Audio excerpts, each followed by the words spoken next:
നടനും തിരക്കഥാകൃത്തും സംവിധായകനുമായ ശ്രീനിവാസൻ അന്തരിച്ചു. മലയാള സിനിമയിലെ അതുല്യ പ്രതിഭയും നടനും തിരക്കഥാകൃത്തും സംവിധായകനുമായ ശ്രീനിവാസൻ 69 അന്തരിച്ചു. വാർദ്ധക്യസഹജമായ അസുഖങ്ങളെ തുടർന്ന് ചികിത്സയിലായിരിക്കെ തൃപ്പൂണിത്തുറയിലെ സ്വകാര്യ ആശുപത്രിയിലായിരുന്നു അന്ത്യം. കണ്ണൂരിലെ പാട്യത്ത് ജനിച്ച ശ്രീനിവാസൻ ഏറെക്കാലമായി കൊച്ചി ഉദയംപേരൂരിലായിരുന്നു താമസം.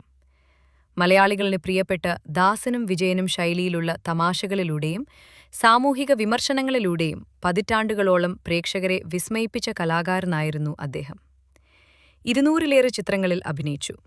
1976-ൽ P.A. ബക്കറുടെ മണിമുഴക്കം എന്ന ചിത്രത്തിലൂടെയാണ് സിനിമയിലെത്തിയത്. സന്ദേശം, നാടോടിക്കാറ്റ്, വരവേൽപ്പ്, പട്ടണപ്രവേശം തുടങ്ങിയ കാലാതീതമായ സിനിമകൾക്ക് തൂലിക ചലിപ്പിച്ചു. വടക്കുനോക്കിയന്ത്രം, ചിന്താവിഷ്ടയായ ശ്യാമള തുടങ്ങിയ ചിത്രങ്ങളിലൂടെ സംവിധാന രംഗത്തും തനത് മുദ്ര പതിപ്പിച്ചു.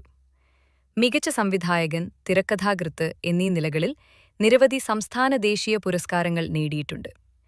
കേരളത്തിന്റെ സാമൂഹിക രാഷ്ട്രീയ വ്യവസ്ഥിതിയെ ഇത്രത്തോളം ഫലിതത്തിലൂടെയും മൂർച്ചയുള്ള സംഭാഷണങ്ങളിലൂടെയും വിമർശിച്ച മറ്റൊരു എഴുത്തുകാരൻ മലയാള സിനിമയിൽ ഇല്ലെന്നു തന്നെ പറയാം.